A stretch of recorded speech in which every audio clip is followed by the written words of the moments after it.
Well, I'm joined now by Bill Esterson. He's Labour's Shadow Business and International Trade Minister. Very good evening to you. RBS have said they're sorry. The FCA have said that they're possibly looking into taking further action, but that means they might also not take further action. Is that good enough? Good evening, Isabel. Well, look, thousands of businesses were ruined. People lost their homes. In some cases, people killed themselves. This is a very, very serious matter. I think it's highly significant the police are investigating, and the release of the interim report today is a very big step forward. But look, even the report admits that the totally wrong priorities of what went on at RBS GRG. So I think there's some way to go, but this is a very, very important next step. OK, it's an important next step. The FCA obviously took a bit of persuading to reveal these latest findings, but to be fair to them, they haven't held back today, described systemic mistreatment of customers, widespread wrongdoing. Would you agree with what they found? Certainly the reports I've heard from quite a number of people who suffered as a result of what happened at RBS are entirely consistent with what the interim report says today.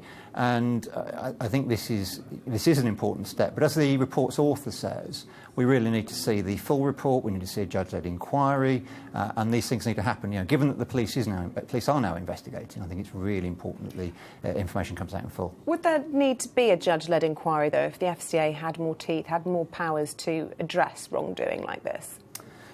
Whether the FCA is the right body to have the teeth is a good question. I'm not sure they're that keen to do so, but certainly there needs to be better regulation, there needs to be better support for smaller businesses.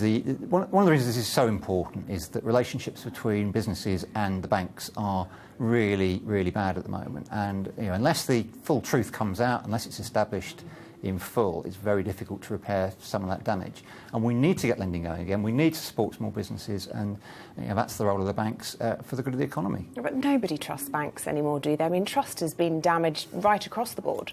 And that's exactly why it's so important that the truth comes out in full, because at some point, for the good of the country, we need to see the banks playing their part again.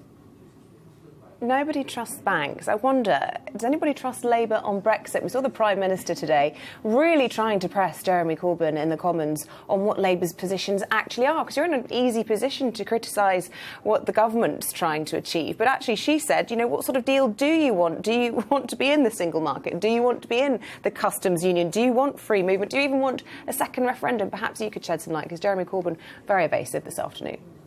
Well, Jeremy's role is to question the Prime Minister in answer to her statement, and I thought he did that very well.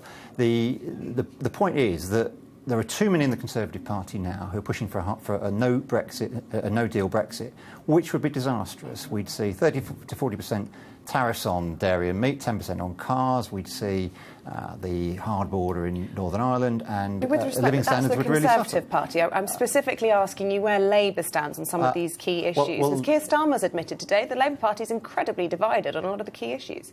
Well, I think the important point is that we don't accept there needs to be no deal. We think it's really important that the government is negotiating hard. Should accept a bad deal? No, I wouldn't accept a bad deal. That's why we're calling for a vote in the House of Commons. People who voted leave. They didn't vote.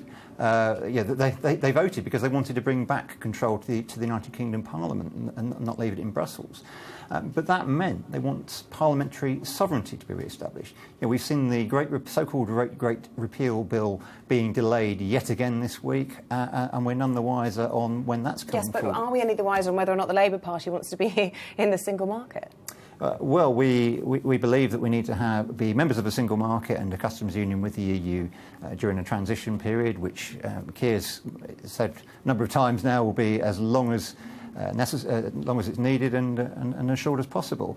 And after that period, we've got to have the best possible frictionless arrangements with main trading partner.